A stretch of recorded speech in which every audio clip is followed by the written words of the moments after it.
السلام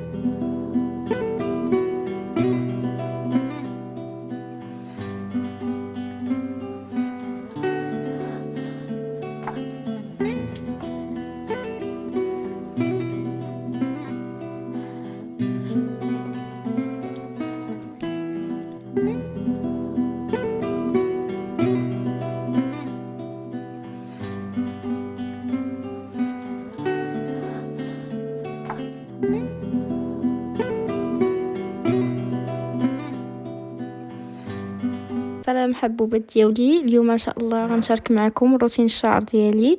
فرقت هنايا شعري على جوج ودرت بديل الزيت كما كتشوفوا. كنديرو على الاطراف غير نص ديال شعري لتحت. كنحاول انني نوصلوا الشعر ديالي كامل، وركزت هنايا على داك التالي. كما كتعرفوا داك التالي هو اكثريه اللي كيكون مشوط، وهو اللي خاصو يتغذى مزيان بالبرودوي. هنايا كنستعمل بديل الزيت ديال ايرباليسانس ديال الباك، كيكون معاه شامبوان وديميلور، وحتى هاد بديل الزيت وهو اللي استعملته انا.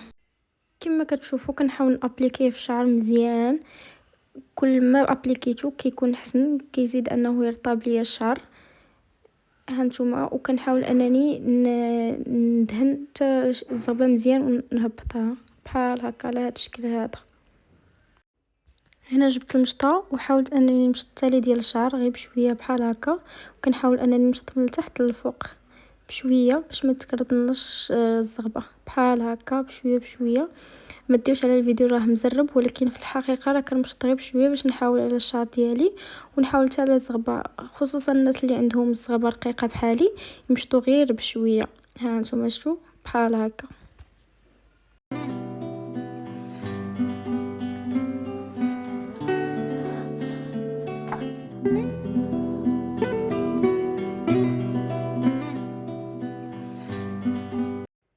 هنايا كنجيب الخلطه السحريه ديالي، وهي اللي عليها العمده. كما كتشوفوا انا كنقادها على فروه ديال الشعر مزيان. كنحاول انني نوزعها على الشعر كامل وندير المساج. كنصاوب الخلطه وكندير المساج اي بلاصه صاوبت لها كندير لها هكا. كنحاول انني ندير لها مساج باش تدور مزيان، وكدور الدوره الدمويه للشعر ديالي. الخلطه غادي تلقاوها في وسط الفيديو، غير خليكم معايا.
تخيلوا شحال كنت مرتاحه في هذه اللحظه هذه وانا كنقاد بحال هكا المساج لراسي. وهنايا زدت شويه ديال الخلطه البرودوي نيت، ما شبعتش منها حيت عرفتي ما تتخيلوش ريحتها شحال زوينه وكتبقى في الشعر، حيت المكونات اللي فيها ما كيخليوش ريحه مجهده. هنايا قسمت شعري على جوج ياك، وهنايا بديت نضفر ضفيره. البنات اللي باغا تطول شعرها دير ضفيره بالليل وتبات بها.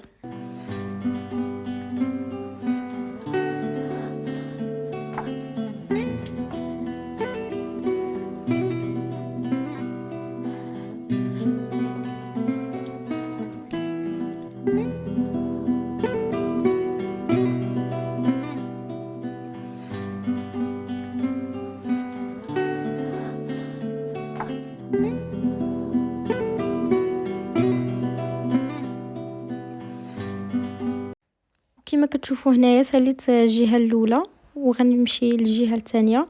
الضفيره ما تنساوش انها خصها تكون مرخوفه، ما تزيروش على الشعر بزاف، حيت كل ما زيرتو ما غاديش طول لكم الشعر، بالعكس غير غادي تقردوا وما غاديش تستافدوا منها. هانتوما بحال هكا كنقسم شعري على 3 وكنديرها تكون مرخوفه ما امكن، ماشي تطلق ليا كاع ولكن تكون مرخوفه، وتنتيا ما تقصحكش وتزيرك وتحيديها دغيا ولا تقنطي منها، لا بالعكس بحال هكا دغيا دغيا كتقاد وصافي. غادي تشدوها بلاستيك. وهنا اختي راني فرحانه بالضفيره وهنا كنوريها لكم. وما تنساوش انني وليت درت البديل الزيت غير في التحت، يعني التالي ديال الشعر الاطراف.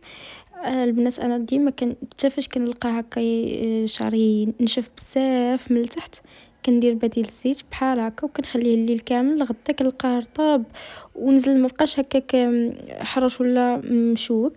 جبت اختي زيف حياتي ولا الدره ديال حياتي، مهم كلها وشنو كيقول لها يعني.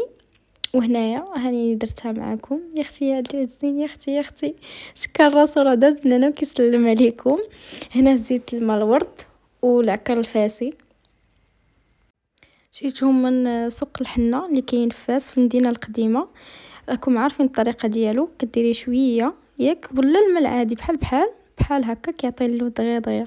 شوفوا اللون ديال دم الغزال كيحمق البنات، والله كيحمق لواحد الدرجه. اي حاجه طبيعيه كتكون زوينه ولا قديمه ديال الناس الزمان. وهنايا هانتوما زيت شويه بالبانسو وحاولت انني نقص، درتو في حنيكاتي بحال هكا. الله شتي كيجي فن. وهنا نقول لكم بالضبط انه غير راسي وما قال ليا ملي جيت نشارك معكم وتفكرت انه عندي العكر الفاسي، قلت علاش لا نكمل في هادشي التقليدي بحال هكا. وبشويه بشويه بدا كيطيحوا عليا الافكار. هنايا هزيت واحد شويه بدلت البانسو ودرتو هكا درتو على هاد الشكل، جا صراحه الله غزال وما غامقش بزاف، بالعكس جا اللون طبيعي. كما قلت لكم هادشي طبيعي كيجي زوين وعطى واحد الجماليه واحد السر غزال. هنايا حاولت انني نخفو، ما بغيتوش يبقى احمر بحال هكا. صافي هزيت البانسو حاولت انني نخفو بشويه. وهنايا هادي سلام الحبوبات ديالي، لاباس عليكم؟ كلشي هو هذا، كلشي بخير. هذا الفيديو هذا بالضبط اختاريت انه كلشي يكون تقليدي، كلشي يكون هو هذاك. حاولت ماشي كلشي حاولت. رجعت اختي الضفيره ديال زمان وزيف حياتي والكحول ما خليتوش في خاطري، واخا ما عنديش الكحول البلدي هذاك اللي كيكون كيدار بحال هكا. المهم انا كحلت غير بكحول عادي العادي اللي كيكونوا. غنوريكم بحال هذا بالضبط ياك. ولكن مهم جاتني هي هذيك، واخا انا ما كيعجبنيش انني نكحل، ما عنديش مع الكحول كاع حيت ملامحي كما كتشوفوا زعر وتا الشفره اللي عندي على قد الحال. ولكن حاولت معهم. مهم كما شفتوا في الفيديو نحاول نشرح لكم الروتين. انا صراحه الله كنستعمل هاد بديل الزيت بزاف، كنستعملو بزاف لواحد الدرجه ما تصوروهاش. وخصوصا لهاد التالي هاد الاطراف هادو ديال الشعر. الا لاحظتوا عرفتي كيكون الشعر عندك مشوك بحال هكا ولا مهم ناشف بزاف، كندير انا بديل الزيت كنخليه حتى اختي كينشف على خاطرو وكيبقى رطب كيهبط وما كيتزيدش. ها نتوما دابا نوريكم غدا ان شاء الله. وفيما كيبان لي كينشف وكيبدا يدير بحال هكا كنزيدو لهنايا لا، هنا الا درتوه راه غادي يزيد لكم، هنا لا، هنا عادي واخا كديروه لتحت كي ما كيدير حتى شي حاجه، زعما ما كيزيد لكم الشعر اصلا، هو سميتو بديل الزيت. تاني حاجه شفتوني واحد الشقيقه ديال الشعر اللي درتها انا ما مبلياش بالوصفات بزاف بحال اختي هي اللي غادي توريكم الوصفه اللي دارت. المهم نخليكم معها هي. اول حاجه كنبغي نقول لكم السلام عليكم، كي دايرين؟ لاباس عليكم؟ شكرا لكم بزاف على لي كومونتير اللي كديروا لاختي، صراحه انا كنقراهم. والله لا. بالنسبه لداك السبراي ديال الشعر، صراحه انا ما كنبغيش ندير الثومه، ما كنبغيش ندير البصله، بحكم انه انا ما كتعجبنيش داك الريحه تبقى ليا في شعري. صافي كندير اليازير، سواء كان يابس يعني من عند الشاب اولا الا كانوا واحد دقيقه. اختي راه مازال حشمانه ومازال ما قدراش انه تعبر كيف بغات. نحاول انا نعبر لكم يعني اختي كدير لي بحال هكا وراء الكاميرا. لا غير باش ما نزيدش نحرجك فرح، فهمتي؟ خليكي تكوني مرتاحه، انت غادي تقولي لي وانا نحاول نشرح ليهم. مهم اليازير كاين اللي ما كيعرفش سميتو، هو اكليل الجبل. فيما تشوفوا شي حد دايرو في الجرده ديالو، نتفي له اختي واحد الطريف وهربي ودير للدار. انا صاحبتي جابته ليا. لا شكرا. شكرا صاحبتي فرح، حيت حتى انا درت معاها. شنو اخر؟ يلا كملي ليا باش نحاول. اليازير، القرنفل، القرنفل. شنو اخر؟ شي لافوكا كناخد العظم ديالها وتنحكها حتى هي كنديرها معاهم. اي حاجه كنديرها. كاين اللي كيدير الحبه السوداء، انا ما درتهاش صراحه. شنو اخر؟ انا كندير ورقه سيدنا موسى حتى هي كنديرها. صافي بركه. مهم هادشي كامل غتشدو واحد الكاسرول ياك، وغادي ديروا فيها هادشي كامل وكيزيدوا عليه الماء. كندير الماء عاد كنزيد عليه هادشي هذا حتى كيتطبخ مزيان يغلي. ولا كنطفي على البوطه وكنغطي داك الكاسرونه هذيك باش ما كيطيرش المنافع ديالها. كتبقى صافي. فاش كتبقى كنخليها حتى كتبرد. تسمع هضرتي؟ انا نحاول. صافي كنخليها حتى كتبرد ياكي، ومن بعد حتى كنصفي داك الماء وكنخليها. ولكن ما تستعملوش داك النهار، خبعوها هكا فشي بلاصه مثلا ما يوصلهاش الضو. صافي من بعد واحد اليومين هكاك 3 ايام على ما يكون طلق داك المنافذ. اختي كاع ما كتصعب عليك الامور، غير يوم اي من بعد يومين، ماشي داك 15 يوم. كنسمع 15 يوم ما كنبقاش محمسه انا براسي. داكشي قلت لهم غير يومين بركه.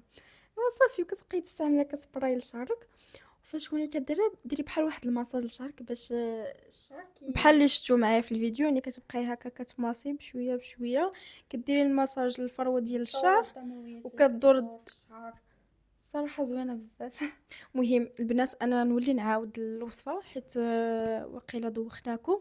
غتشدوا واحد الكاسرول غديروا فيها القرنفل، اليازير اللي هو اكليل الجبل، من الاحسن يكون طبيعي ياك فرح. من الاحسن الا ما كانش متوفر عادي يديروا لك يكون هكا يابس. مرجان اللي كيكون يابس. مهم نرجعوا شنو اخر؟ ورقه ديال سيدنا موسى، ورقه سيدنا موسى، القرنفل، اليازير، الحبه السوداء. اللي بغى يديرها يديرها، اللي ما بغاش يديرها ما يديرهاش. الثومه اللي كيبغي يديرها، اللي كيبغي يدير البصله.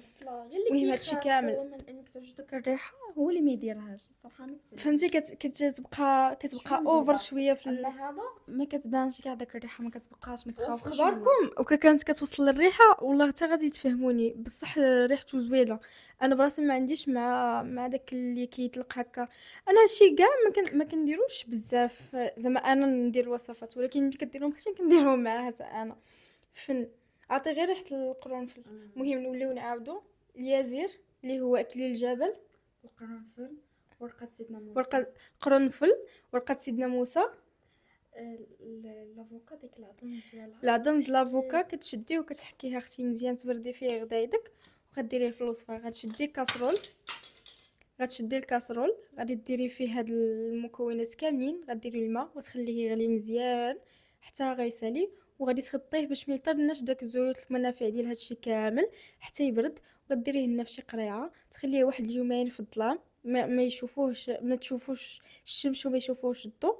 وغتستعمليه من بعد يومين غادي تصفيه بحال هكا. سمحوا لي، ها نتوما بحال هكا غادي تصفى ياك اختي، وغديروه لشعركم.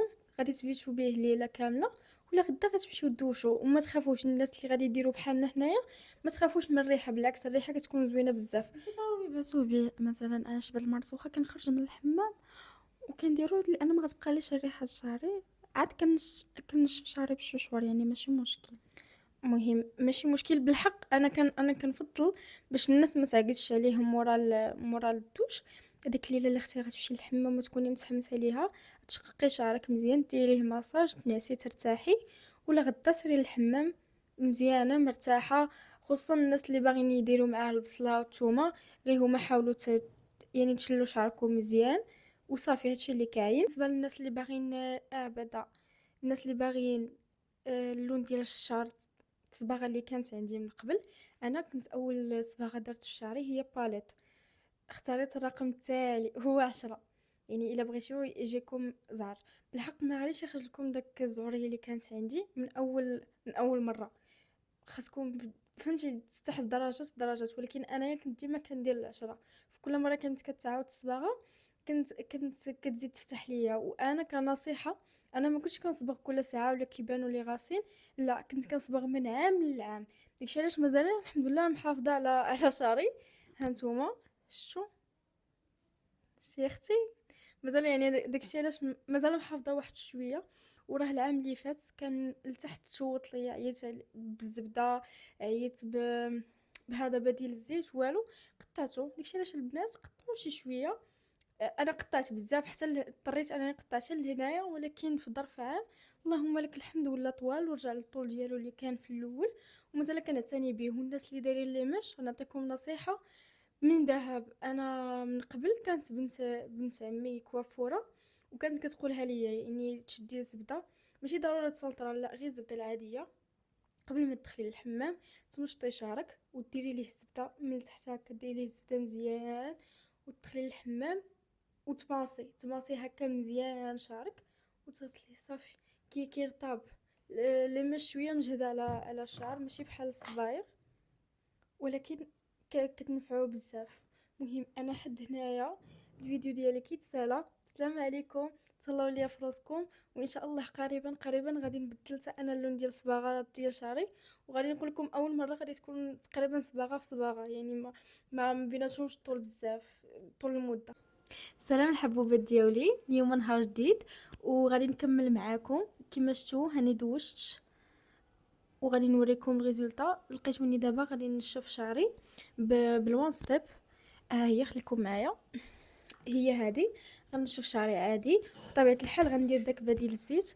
في التالي ديال غير الاطراف، كما قلت لكم ديما غير الاطراف ديال الشعر، باش هنايا ما يتزينش ليكم. غنعطيكم بعض النصائح اللي انا كنستعملها، وكاين الناس اللي كيعرفوها وكاين اللي ما كيعرفوهاش. مهم انا غنشارك معكم كل شيء. اول حاجه فاش نكونوا في وسط الحمام ما نمشطوش شعرنا وهو فازك. انا براسي في الاول ما كنتش كنتقبلها، خاصني خشي ضروري ندخل كرد هاد الشعر هذا، ولكن لا، ها كيطيحوا غير كامل وصافي. ما كيدير لي حتى شي حاجه، ما كنمشطوش. كنمشطوه قبل الحمام، وفي وسط الحمام كنديرو غير ماساج. وصراحه الله فاش بقيت كندير هاد الطريقه هذه لقيت واحد الراحه. كندخل كندير شامبون وكنبقى ندير بحال هكا كما كنت كندير معكم البارح داك الخلطه هكا صافي. وكنشلل. ثاني حاجه البنات كنستعمل البلسم، هو الديميلور ضروري كنستعملو. كيرطب ليا شعري، اما تنشفوه بشي شوار ولا بالوان ستيب، وما ديروليش الحراره مجهده، غير على جهد لانهم زعما ينشف لكم الشعر. وتبقاو مورا الدوش شي 20 دقيقه. انا البنات تقريبا راني بقيت واحد ربع ساعه، ما كملتش 20 دقيقه، ولكن مهم ماشي مشكل، بحال هانتوما معايا. نشف شعري وخليكم. هانتوما معايا نشف شعري ورجع لكم.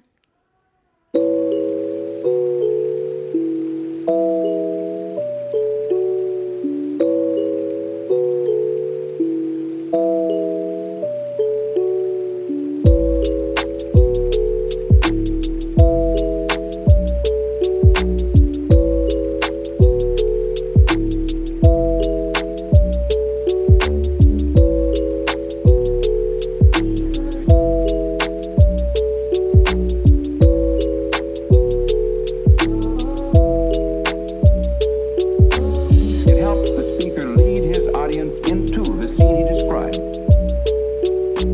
by creating an imaginary picture.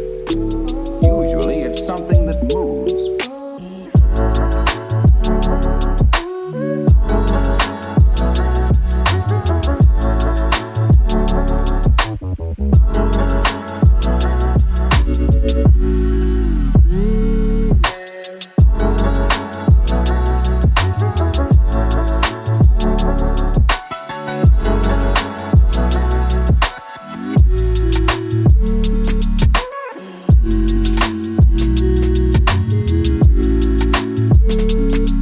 Calico.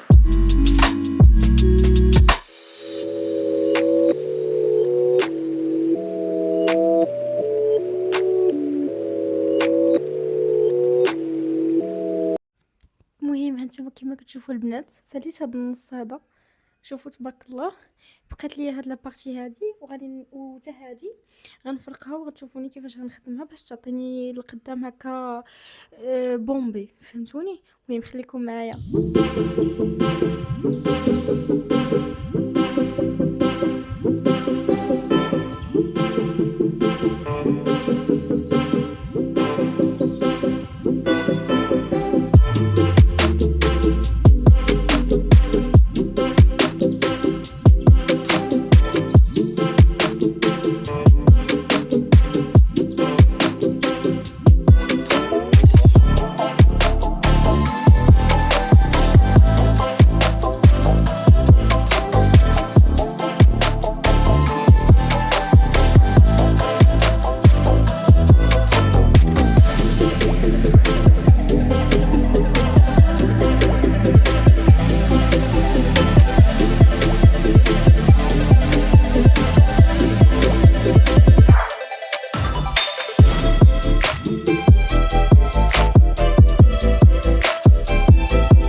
البنات فوالا الريزلتا، حتى لهنا غيكون سالا الفيديو ديالي. شكرا لكم بزاف، شكرا على لي كومونتير، شكرا على الدعم.